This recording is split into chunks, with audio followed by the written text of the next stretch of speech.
বোমা নিক্ষেপৰ ঘটনা আৰু এই ভয়ংকৰ ঘটনাটোত কইনাসহ শিশুসহ 10 জন লোকৰ মৃত্যুৰ খবৰ আহিছে এক ভয়ংকৰ ঘটনা এদৰে সেডেলি ভেডেলি হৈ পৰিছে বিবাহ অনুষ্ঠানৰ আয়োজন কৰা হৈছিল আৰু বিবাহ অনুষ্ঠানৰ মাজতে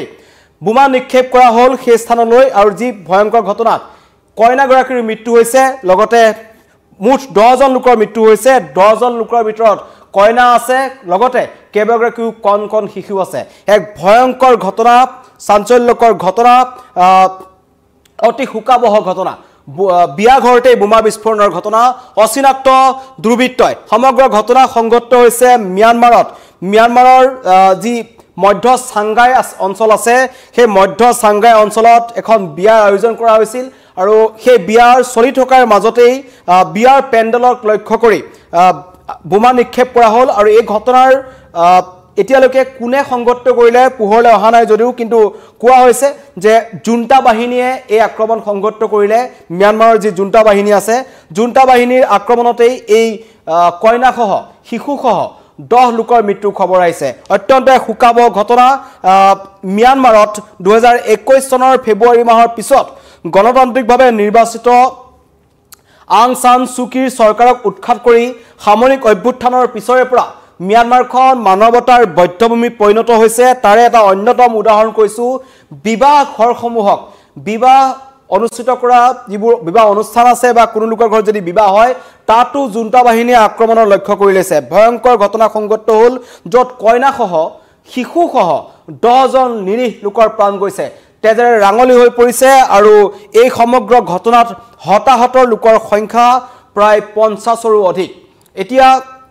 তাত এনেকুৱা এটা পৰিস্থিতিৰ সৃষ্টি হৈছে য'ত চিকিৎসালয়ৰ অভাৱ কোনো ধৰণৰ আন্তঃগাঁথনি নাই মানৱতাৰ বৈধ্যভূমিত পৰিণত হৈছে স্কুলসমূহক আক্ৰমণৰ লক্ষ্য কৰি লোৱা হৈছে কিছুদিন আমি আগতে দেখিছিলোঁ যে যিখন মধ্য সাংঘাই অঞ্চল আছে এই মধ্য সাংঘাই অঞ্চলত সোমবাৰৰ দিনটোত এখন গাঁৱত থকা এখন স্কুলত আক্ৰমণ কৰিছিল য'ত 20 গৰাকী ছাত্ৰ ছাত্ৰী কণ ছাত্ৰ ছাত্ৰী লগতে 2 জন শিক্ষকৰ মৃত্যু হোৱা বুলি খবৰ আহিছিল আৰু হতাহতৰ সংখ্যা সঠিকভাৱে জনাব পৰা নগল তাত কিন্তু সেই চহৰখনত সেই স্কুলখনত জুণ্টা বাহিনী আক্ৰমণ কৰিছিল এতিয়া কালিৰ যেটো ঘটনা সংঘটিত হল য'ত বিয়া ঘৰ এখনক বোমা নিক্ষেপ কৰা হল য'ত কইনাসহ শিশুসহ 10 জন লোকৰ মৃত্যু হল সেই ঘটনাৰ কিন্তু এটা কোনে সংঘটিত কৰিলে হেতু স্পষ্ট হোৱা নাই কাৰণ মিয়ানমাৰত কিছুদিন আগতে ভূমিকম্পৰ যি খবৰ আহিছিল য'ত হাজাৰ হাজাৰ লোকৰ প্ৰাণ হেৰুৱাব লগা হৈছিল তাৰ মাজতেই এতিয়া জুণ্টা বাহিনীৰ এই বৰ্বৰ আক্ৰমণ সাধাৰণ লোকৰ ওপৰত তেওঁলোকে আক্ৰমণ কৰিছে মিয়ানমাৰত 2021 চনৰ পিছত কি হৈ আছে আমি সকলোৱে দেখিছো বিভিন্ন ধৰণৰ গোটসমূহৰ মাজত গোষ্ঠীগত সংঘৰ্ষ চলি আছে গোষ্ঠীগত সংঘৰ্ষৰ মাজত মিয়ানমাৰক অশান্ত কৰি ৰখাৰ চেষ্টা কৰা হৈছে লগতে চীনৰ পৰা মিয়ানমাৰলৈ কিছুমান অস্ত্ৰ সৰবৰাহৰ কাম চলি আছে আৰু মিয়ানমাৰ হৈ আমাৰ উত্তৰ পূব বা অন্য অঞ্চলসমূহলৈ যিমান পাৰি সিমান অস্ত্ৰ সৰবৰাহ হওক ড্ৰাগছ সৰবৰাহ হওক এনেবোৰ কাম কিন্তু এই জুণ্টা বাহিনীৰ নেতৃত্বত চলি আছে আৰু জুণ্টা বাহিনীয়ে বা জুণ্টা সেনাই ইচ্ছাকৃতভাৱে মঠ মন্দিৰ শৰণাৰ্থী শিবিৰ বিদ্যালয় চিকিৎসালয় আনকি বিবাহ ভৱন বা বিবাহ ঘৰসমূহকো তেওঁলোকে আক্ৰমণৰ লক্ষ্য কৰি লৈছে সাধাৰণ নাগৰিকক তেওঁলোকে এক প্ৰকাৰ শেষ কৰি দিব বিচাৰিছে এক ভয়ংকৰ তথ্য ভয়ংকৰ খবৰ আহিছে এবাৰ লক্ষ্য কৰি লোৱা হল এখন বিয়া ঘৰ য'ত বোমা নিক্ষেপ কৰা হল আৰু মুহূৰ্ততে কইনাৰ মৃত্যু হল আৰু কেইবাগৰাকী শিশুৰ মৃত্যু হৈছে বৃদ্ধৰ মৃত্যু হৈছে এক হাহাকাৰ পৰিস্থিতি আহত হৈছে 50ৰো অধিক লোক আৰু ইতিমধ্যে মিয়ানমাৰৰ যি পৰিস্থিতি আছে মিয়ানমাৰৰ বৰ্তমানৰ যেনেকুৱা অৱস্থা তাক লৈ ৰাষ্ট্ৰসংঘ আৰু মানৱ অধিকাৰ সংগঠনসমূহে ইতিমধ্যে প্ৰতিক্ৰিয়া প্ৰকাশ কৰিছে 28 মাৰ্চত মিয়ানমাৰত 28 মাৰ্চৰ ভূমিকম্পৰ পিছতো এই আক্ৰমণ অব্যাহত ৰাখিছে জুণ্টা বাহিনীয়ে যেটো অত্যন্ত ভয়ংকৰ খবৰ বিয়া ঘৰত আক্ৰমণ হল কইনাৰ মৃত্যু হৈছে লগতে কইনা আৰু শিশুসহ 10 জন লোকৰ মৃত্যুৰ খবৰ আহিছে হতাহতৰ সংখ্যা বৃদ্ধি পোৱাৰ আশংকা আছে আহত বহু কেইজনক স্থানীয় চিকিৎসালয়লৈ লৈ যোৱা হৈছে পৰৱৰ্তী সময়ত অধিক তথ্য আহিব কিন্তু মিয়ানমাৰ যেনেকুৱা ধৰণৰ জুণ্টা বাহিনীৰ সেনাৰ আক্ৰমণ চলি আছে ইচ্ছাকৃতভাৱে তেওঁলোকে তাত থকা মঠ মন্দিৰসমূহক আক্ৰমণ কৰিছে য'ত গৃহহীন লোকসকলে আশ্ৰয় লৈ আছে শৰণাৰ্থী শিবিৰ আছে বিদ্যালয় আছে চিকিৎসালয় আছে কতো তেওঁলোকে এৰা নাই সকলোতে তেওঁলোকে আক্ৰমণ কৰিছে আৰু এবাৰ আক্ৰমণৰ লক্ষ্য কৰি ললে এখন বিয়া ঘৰ য'ত ধুমধামেৰে বিয়া অনুষ্ঠিত কৰা হৈছিল আৰু তাৰ মাজতেই হঠাৎ জুণ্টা বাহিনীৰ আক্ৰমণত তছনছ হৈ পৰিল সকলো চেডেলি বেডেলি হৈ পৰিছে বুলি ক'ব পাৰি এক প্ৰকাৰ আৰু এই ভয়ংকৰ আক্ৰমণটোত কইনাগৰাকীৰো প্ৰাণ গৈছে এনে এক মানৱতাৰ বৈধ বুলি ক'ব লাগিব ম্যানমাৰত বৰ্তমান সময়ত কোনো ধৰণৰ আইন প্ৰশাসন বুলি তাত নাই তাৰ মাজতেই মাৰ্চত অহা ভূমিকম্পৰ পিছত যিমান সংখ্যক লোকে প্ৰাণ হেৰুৱাইছিল ৰাষ্ট্ৰসংঘ বা মানৱ অধিকাৰ আয়োগৰ ফালৰ পৰা কোৱা হৈছিল যে জুণ্টা বাহিনীক এক প্ৰকাৰ আহ্বান জনোৱা হৈছিল যে তেওঁলোকে যেনেকুৱা ধৰণৰ শাসন তাত চলাই আছে যেনেকুৱা ধৰণৰ আক্ৰমণ তেওঁলোকে ম্যানমাৰৰ সাধাৰণ নাগৰিকৰ ওপৰত কৰি আছে সেইসমূহ মানৱতাৰ দৃষ্টিকোণৰ ফালৰ পৰা চালি জাৰি চাই তেওঁলোকে কৰিব নালাগে কিন্তু তেনে এক প্ৰকৃতিৰ ৰুষ্ট প্ৰকৃতিৰ মাজতো প্ৰকৃতিৰ ভয়ংকৰ কালৰূপৰ মাজতো তেওঁলোকে আক্ৰমণ অব্যাহত ৰাখিলে আৰু এইবাৰ সোমবাৰৰ দিনটোত মই ইতিমধ্যেই কৈছোঁ চাংহাই অঞ্চলৰ এখন বিদ্যালয়ক তেওঁলোকে আক্ৰমণৰ লক্ষ্য কৰি লৈছিল য'ত তেওঁলোকে আক্ৰমণ চলাই 20 গৰাকী ছাত্ৰ ছাত্ৰী কণ ছাত্ৰ ছাত্ৰী নিহত হৈছিল লগতে দুজন শিক্ষকৰ মৃত্যু হৈছিল সেই ভয়ংকৰ আক্ৰমণটোত তাৰ পিছতে এই জুণ্টা বাহিনীৰ সেই আক্ৰমণক সকলোৱে সমালোচনা কৰিছিল সমালোচনা কৰি থকাৰ মাজতেই পুনৰ এক ঘটনা সংঘটিত হ'ল য'ত প্ৰায় 500ৰো অধিক লোক আছিল বুলি কোৱা হৈছিল এই বিবাহ অনুষ্ঠানটোত য'ত জুণ্টা বাহিনী আক্ৰমণ কৰিও তেওঁলোকে ইতিমধ্যে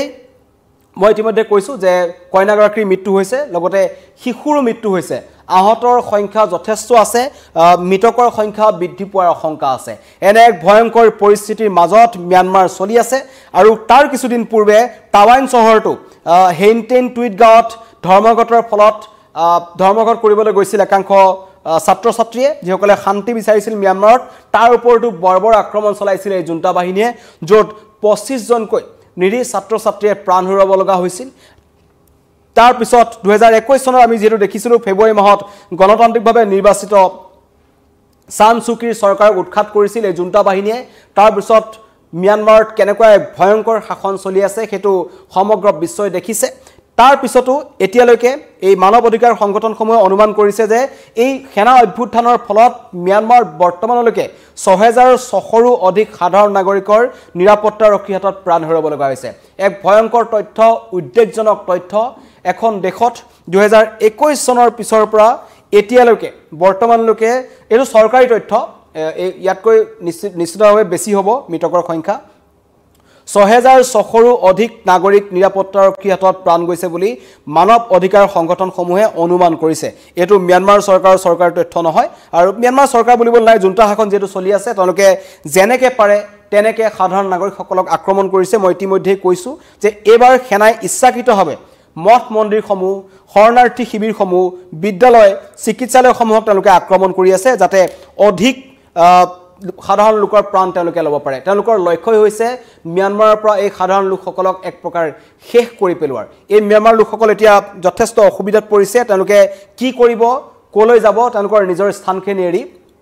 কাৰণ ম্যানমাৰ এতিয়া মানৱতাৰ বৈধমিত পৰিণত হৈছে আৰু জুণ্টাৰ শাসন যেটো তাত চলি আছে তেওঁলোকে এনেকুৱা এক ভয়ংকৰ শাসন চলাই গৈছে য'ত যেতিয়াই মন যায় তেতিয়াই তেওঁলোকে গুলি চলাই সাধাৰণ লোকৰ প্ৰাণ লৈছে বিয়া ঘৰত বোমা বিস্ফোৰণৰ ঘটনা বোমা নিক্ষেপ কৰা বোমাটো বিস্ফোৰিত হোৱাৰ ফলত কইনাগৰাকীৰ মৃত্যু হ'ল লগতে 10 গৰাকী সাধাৰণ লোকৰ প্ৰাণ গৈছে হতাহত হৈছে প্ৰায় 50ৰো অধিক লোক কিছুমান লোকক চিকিৎসালয়ত ভৰ্তি কৰা হৈছে অতি দুখৰ কথা ম্যানমাৰৰ যদি এটা আক্ৰমণ হয় বা এনেকুৱা ঘটনা সংঘটিত হয় নিকটৱৰ্তী হস্পিটেল বুলিবলৈ তাত নাই হেতু এটা অসুবিধাত পৰিছে কিছুমান মানুহ ম্যানমাৰত চিকিৎসাৰ অভাৱতো মৃত্যু হ'ব লগা হৈছে অনুৰূপ ঘটনা সংঘটিত হৈছে এই বিয়া ঘৰত হোৱা বোমা নিক্ষেপৰ ঘটনাৰ পিছত যেতিয়া লোকসকলক নিকটৱৰ্তী হাস্পতাললৈ নিবলৈ বিচৰা হৈছিল তেতিয়া পৰ্যাপ্ত সুবিধা নাছিল চিকিৎসালয় নাছিল যাৰ বাবে কিছুমানে তাতে প্ৰাণ হেৰুৱাব লগা হ'ল দুখৰ কথা কেইবাগৰাকীও শিশুও তাত প্ৰাণ হেৰুৱাব লগা হৈছে মৃতকৰ ভিতৰত এটি নৱজাতক আছে বুলি কোৱা হৈছে আৰু যিগৰাকী কইনা আছিল যিগৰাকী যুৱতীৰ বিয়াৰ বাবে এই অনুষ্ঠানৰ আয়োজন কৰা হৈছিল সেইগৰাকী যুৱতী বাচি নাথাকিল এয়া হৈছে ম্যানমাৰৰ অৱস্থা মানৱতাৰ বৈধমিত পৰিণত হৈছে ম্যানমাৰখন আৰু জুণ্টা বাহিনীয়ে তাত ৰাষ্ট্ৰসংঘৰ বা মানৱ অধিকাৰ সংগঠনসমূহৰ